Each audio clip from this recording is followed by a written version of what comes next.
तो भाई नकली ब्लड लाइन के असली खौफ को बहुत अच्छे तरीके से WWE जो है वो दिखा रही है। बाकी ये सब सिर्फ और सिर्फ जेकब फाटू की वजह से और कुछ नहीं भाई। सब कुछ तुम्हें डिटेल में बताता हूँ कि ब्लड लाइन ने आज क्या किया स्मैकडाउन पर। तो स्मैकडाउन की शुरुआत होती है अमेरिकन नाइटमेयर कोडी रोड्स से। जाते ही सबसे पूछते हैं कि तुम लोग किस बारे में बात करना चाहते हो। छोड़ो मैं खुद ही बात कर लेता हूँ। रैंडी ऑर्टन के बारे में बात करते हैं। वो जो है मेरा मेंटोर है, उससे बढ़कर मेरा वो दोस्त भी है, वो मेरे लिए बहुत कुछ है, मेरी एक फैमिली है वो। उसने हमेशा मुझे उस टाइम पर सपोर्ट किया जब कोई मुझे सपोर्ट नहीं करता था। अगर वो यहाँ पर होता तो ये सब कुछ वो मुझे बोलने तो नहीं देता क्योंकि उसे पसंद नहीं ये सब चीजें। तो ऐसे में वो मेरे लिए इतना इंपॉर्टेंट है। उसके बावजूद ब्लड लाइन ने उसके साथ जो किया तो तुम सब समझ सकते हो कि मेरे ऊपर अभी क्या बीत रही होगी। तो ऐसे में मैं सिर्फ और सिर्फ उस नकली ट्राइबल चीफ से लड़ने वाला हूँ समर स्लैम में और उसकी धज्जियां उड़ाने वाला हूँ। उसे दिखाऊंगा कि वो पहले इम्पोल्सर था, वो एक्चुअल में उसके लायक भी नहीं था। अब वो जो है ट्राइबल चीफ बना घूम रहा है। मैंने उससे कहा था कि तू जो है अभी तैयार नहीं है, लेकिन वो किसी की नहीं सुनता है। वो इम्पोल्सर से खुद को ट्राइबल चीफ बना रहा है जो कि वो नहीं कर सकता।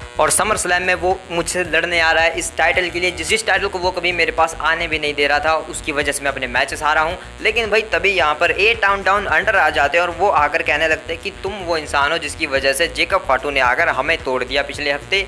और कोडी रोड्स कहते हैं कि देखो वो मेरी गलती नहीं है, एक्चुअल में ऑस्टिन थ्योरी को ग्रेसन वॉलर छोड़ के भाग गया, इस वजह से पिट गया। भाई ऑस्टिन थ्योरी तुम्हें उसके बारे में बात करनी चाहिए, इसने तुम्हें घुटना मारा था यार। ग्रेसन वॉलर कहते हैं ऐसा कुछ नहीं हुआ था, वो चीज में मिसअंडरस्टैंडिंग हो जाती है। तो ऐसा बोल के ग्रेसन वॉलर बात को टाल तो देते हैं, लेकिन फिलहाल अमेरिकन नाइटमेयर कुछ भी सुनने के मूड में नहीं है। तो वो सीधा जाकर जो है ग्रेसन वॉलर ऑस्टिन थ्योरी के ऊपर अटैक कर देते हैं। ग्रेसन वॉलर ऑस्टिन थ्योरी जो है पलटवार करते हैं और कोडी रोड्स को धो धा के भाई रिंग साइड पर फेंक देते हैं, जहां पर भाई एक बॉक्सर उन्हें मिलता है और वो बॉक्सर जो है उन्हें स्टील चेयर दे देता है और उसे कहते हैं कि थैंक यू। नाइटमेयर जो है वापस रिंग के अंदर जाते हैं और चेयर से ऑस्टिन थ्योरी और ग्रेसन वॉलर को बुरी तरीके से बजाकर यहाँ से भगा देते हैं। ऑस्टिन थ्योरी को एक मस्त डिजास्टर किक लगाते हैं, वो भी उसके हाथ में स्टील चेयर पकड़ा गया भाई। तो वो मोमेंट काफी बढ़िया था भाई। तो यहाँ से भगा देते हैं। उसके बाद बैक स्टेज में जब जाते हैं कोडी रोड्स तो वो निक ऑल्ड से मिलते हैं और निक ऑल्ड से कहते हैं कि देखो मैं उन दोनों की बकवास सुनकर जो है थक चुका हूँ और मेरे पास कोई काम धंधा नहीं है, तो तुम मुझे उनके खिलाफ एक मैच दे दो और मुझे एक हैंडीकैप मैच भी दोगे, मेरे को चलेगा, मुझे एक हैंडीकैप मैच चाहिए। तो यहाँ पर एक हैंडीकैप मैच की मांग करते हैं, लेकिन निक ऑल्ड कहते हैं कि देखो तुम चैंपियन हो, तुम्हें अपना एक पार्टनर ढूंढना होगा, उसके बाद तुम्हारा मैच हो जाएगा, तो जाओ जाकर अपना एक मिस्ट्री पार्टनर ढूंढ के लाओ। तो भाई कोडी रोड्स चल देते हैं भाई अपना पार्टनर ढूंढने। भाई हमें तो पता ही था भाई कौन होने वाला है। वेल ब्लड लाइन इसके ऊपर रिएक्ट करती है, यानी कि हमारे नकली tribal chief solo Sikoa react करते हैं कि कोडी रोड्स को जो है एक मिस्ट्री पार्टनर ढूंढना है। एक मिस्ट्री है ये चीज, लेकिन उससे भी बड़ी मिस्ट्री है यहाँ पर है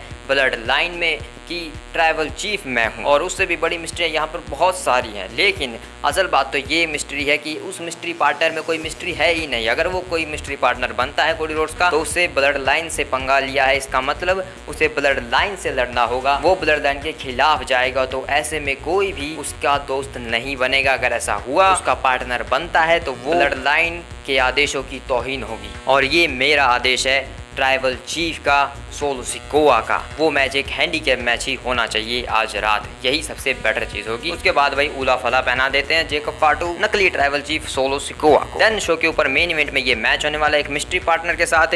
कोडी रोड्स होंगे, उनके सामने 8 डाउन अंडर ऑस्टिन थ्योरी और ग्रेसन वॉलर। और जैसे ही कोडी रोड्स जो है बैक स्टेज से आ रहे होते हैं उन्हें सामने तैयार मिलते हैं भाई केविन ओवंस भाई। और केविन ओवंस कहते हैं कि चलो फाइट का टाइम हो गया है। फाइट का भाई गाना हिट होता है। केविन ओवंस भाई अपनी एंट्रेंस करते हैं, उसके बाद कोडी रोड्स अपनी एंट्रेंस करते हैं, ग्रेसन वॉलर और ऑस्टिन थ्योरी भी आ जाते हैं। देन शो के ऊपर मेन इवेंट में ये मैच स्टार्ट होता है। कोडी रोड्स और ऑस्टिन थ्योरी इस मैच की शुरुआत करते हैं। स्टार्टिंग में कोडी और केविन मिलकर एक बढ़िया सी टैग टीम मूव्स लगाते हैं और रिंग साइड पर जाकर भाई केविन उसको भाई प्राइम ड्रिंक पसंद नहीं है तो वो प्राइम ड्रिंक को भाई नीचे फेंक देते हैं, लेकिन भाई ग्रेसन वॉलर आकर उसे वापस रख देते हैं भाई। तो भाई शायद ग्रेसन वॉलर का कुछ हिस्सा होगा भाई प्राइम की ड्रिंक के साथ भाई, वैसे भी लोगन पॉल का दोस्त है ही। उसके बाद केविन ओवंस जो है रिंग के अंदर आते हैं, सेंटॉन बॉम्ब लगाने की ट्राई करते हैं, लेकिन ग्रेसन वॉलर जो है उसे नीज के जरिए ब्रेक कर देते हैं, जिसके बाद यहाँ पर टैग ले लेते हैं। ऑस्टिन थ्योरी अपनी spring board rolling thunder shotgun drop kick hit करते हैं केविन ओवंस को। उसके बाद कोडी रोड्स को साइड करते हैं, पिन करते हैं, लेकिन किक आउट। ये मैच ऐसे ही चलता रहता है। केविन ओवंस जो है ग्रेसन वॉलर को फाइनली एक सेंटॉन बॉम्ब यहाँ पर हिट कर देती हैं। देन उसके बाद होता है एक हॉट टैग भाई, और कोडी रोड्स रिंग के अंदर आते हैं, ऑस्टिन थ्योरी को बजाते हैं बुरी तरीके से, पंचेस पे पंचेस, और अपने पिताजी को श्रद्धांजलि देते हुए यहाँ पर। देन उसके बाद रैंडी ऑर्टन का स्कूप स्लैम लगाते हैं, उसे उठाते हैं, लेकिन यहाँ पर ग्रेसन वॉलर जो है ब्लाइंड टैग ले लेते हैं। उसके बाद रिंग के अंदर आते हैं, लेकिन भाई ग्रेसन वॉलर को रिंग के अंदर आने से पहले ही साइड कर देते हैं और ऑस्टिन थ्योरी को लगाते हैं यहाँ पर एक DDT। और फिर अचानक से ग्रेसन वॉलर आकर एक baseball face flat liner hit कर देते हैं, उसके बाद पिन करते हैं, लेकिन कोडी रोड्स किक आउट कर देते हैं। जिसके बाद यहाँ पर ग्रेसन वॉलर ऑस्टिन थ्योरी मिलकर अपना टैग टीम फिनिशर का ट्राई करते हैं, लेकिन यहाँ पर फिर से मिसअंडरस्टैंडिंग होने वाली थी, लेकिन किसी तरीके से ये दोनों एक दूसरे को रोकते हैं। ग्रेसन वॉलर भाग कर आते हैं, कोडी रोड्स हट जाते हैं और इस बार फिर से जंपिंग नी हिट होने वाली होती है ऑस्टिन थ्योरी को, लेकिन ऑस्टिन थ्योरी इस बार बच जाते हैं भाई।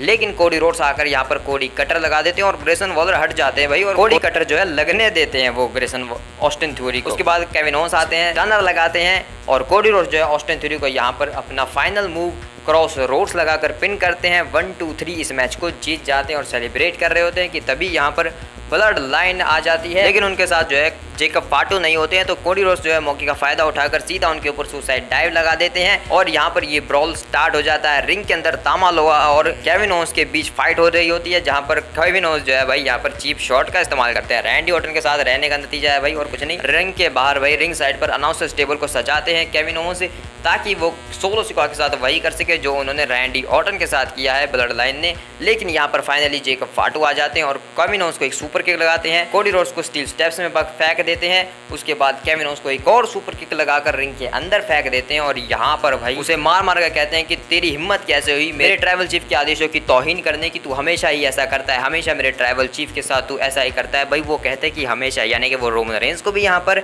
एडमायर करते हैं एक तरीके से यहाँ पर वो। लेकिन इसके बाद भाई यहाँ पर इतने सारे हीप अटैक्स देते हैं भाई, वो टर्न बकल के अंदर इतने सारे हीप अटैक भाई जिंदगी में किसी ने नहीं देखे होंगे भाई, इतने हीप अटैक्स एक के बाद एक भाई यहाँ पर पूरी तरीके से पिचका देते हैं भाई केविन ओवेंस को। और कोडी रोड्स को ये सब दिखा रहे होते हैं पूरी ब्लड लाइन के, देख देख तेरे दोस्त के साथ क्या हो रहा है, ऐसा ही होगा जो भी तेरा दोस्त बनेगा। उसके बाद जेकब फाटू चढ़ते हैं टॉप रोप पर, उसके बाद लगाते हैं अपना head but splash Kevin Owens के ऊपर और कोडी रोड्स कहते हैं कि उसे छोड़ दो यार, मुझे मारो फिर से। तो जेकब फाटू कहते हैं कि ठीक है इस बार तुझे ही मारते हैं। तो वो जेकब फाटू नीचे आते हैं और उसके बाद ब्लड लाइन हिट करती है एक triple threat shield power bomb announcers table के आर पार कोडी रोड्स को। केविन ओवेंस भाई यहाँ पर फिर से उठ जाते हैं भाई, क्योंकि फाइट ओवेंस फाइट तो होगा ही भाई। तो यहाँ पर तामा तोंगा जो है वो उनके गर्दन में चेयर फंसाकर उन्हें पॉड के ऊपर फेंक देते हैं भाई, और यहाँ पर पूरी तरीके से डिस्ट्रॉय कर देते हैं, तबाह कर देते हैं। केविन ओवेंस की तो जान ही ले ली भाई एक तरीके से, और कोडी रोड्स को भाई थोड़ा सा जिंदा छोड़ दिया समर स्लैम के लिए। जेकब फाटू आकर यहाँ पर फिर उला फला पहना देते हैं सोलो सिकोआ को, और सोलो सिकोआ कहते हैं कि चलो वी द वंस करते हैं। और इसी के साथ जो है स्मैकडाउन का शो खत्म हो जाता है। यहाँ पर कोडी रोड्स भाई बुरी तरीके से पड़े हुए हैं नीचे। चलो तुम्हें एक और इंटरेस्टिंग बात बताता हूँ भाई, हकीलो ने भी भाई WWE के साथ साइन कर लिया है कॉन्ट्रैक्ट, और हकीलो भाई कोई और नहीं है, तामा तोंगा और इन्हीं का भाई भाई वगैरह है। और इनके साथ जो है तामा तोंगा के साथ वो जो है बुलेट क्लब का मेंबर भी था, यानी कि कोडी रोड्स के साथ भी हो सकता है भाई उसका कुछ ना कुछ, क्योंकि दोनों वो नेता है भाई बुलेट क्लब के। तो लेकिन भाई बुलेट क्लब वगैरह सब बाद में आते हैं, सबसे पहले ब्लड लाइन आती है। तो ब्लड लाइन में ही उनकी एंट्री होगी बहुत जल्द, कब होगी वो देखने लायक होगा। हो सकता है कि भाई आज हो सकती थी, क्योंकि जिस तरीके से पीट वीट रहे थे भाई, तो हो सकता है कि यहाँ पर हो जाती, लेकिन नहीं हुई भाई। जेकब फाटू भी तो भाई कॉन्ट्रैक्ट साइन कब किया था और कब आए, तो ऐसे में भाई हकीलो भी बहुत दूर है, शायद समर स्लैम में शायद आ सकते हैं। तो भाई ऐसे में काफ़ी हाई चांस बनते हैं कि कहीं सोलो सिकोआ चैंपियन ना बन जाए भाई। मैं बिल्कुल नहीं देखना चाहूँगा भाई सोलो सिकोआ का as a champion current time पर, क्योंकि जिस तरीके से वो रोमन रेंस की पूरी तरीके से कॉपी करते हैं, ऊपर से शील्ड बॉम्ब भी लगाते हैं, मुझे कुछ खास पसंद नहीं आ रहे हैं भाई फिलहाल के टाइम पर। मतलब कि भाई मुझे तो क्या शायद किसी को भी पसंद नहीं आ रहा है, क्योंकि भाई ऐसे नकली ट्राइबल चीफ बन के घूमेगा भाई और पूरी तरीके से उसी को कॉपी करेगा, तो फिर कैसे चलेगा भाई, ऊपर से उन्हीं के मूव्स ट्राई करेगा। तो खुद की भाई एक इसकी इमेज थी भाई इम्पोल्सर के, जब ये इम्पोल्सर था तो भाई खुद की से इसकी एक इमेज होती थी कि भाई ये डिस्ट्रक्टेबल है। जैसे फिलहाल जेकब फाटू हैं भाई, जेकब फाटू आते हैं सबको बजा देते हैं अकेले ही, तो सोलो सिकोआ की भाई ऐसी ही इमेज थी उस टाइम पर कि सोलो सिकोआ आएगा और सबको बजा सकता है। लेकिन अब भाई वो आलसी हो गया है, गद्दी का नशा हो गया उसको और कुछ नहीं। तो देखते हैं भाई इस गद्दी का नशा उतारने के लिए रोमन रेंस कब जो है वापस आते हैं और सोलो सिकोआ को उसकी नानी वगैरह सब याद दिला देते हैं। तो तुम सब बताओ तुम्हें ये सब कैसा लग रहा है, तुम्हारे क्या थॉट्स हैं ब्लड लाइन की इस नई चीज़ों के ऊपर जो भी कुछ है भाई, और हमारे नाइटमेयर के ऊपर भी तुम्हारे क्या थॉट्स हैं भाई। अब तो फिलहाल काफ़ी सही चल रहे हैं जहाँ तक मुझे लगता है। तो मिलते हैं किसी और वीडियो में, तब तक के लिए बाय बाय।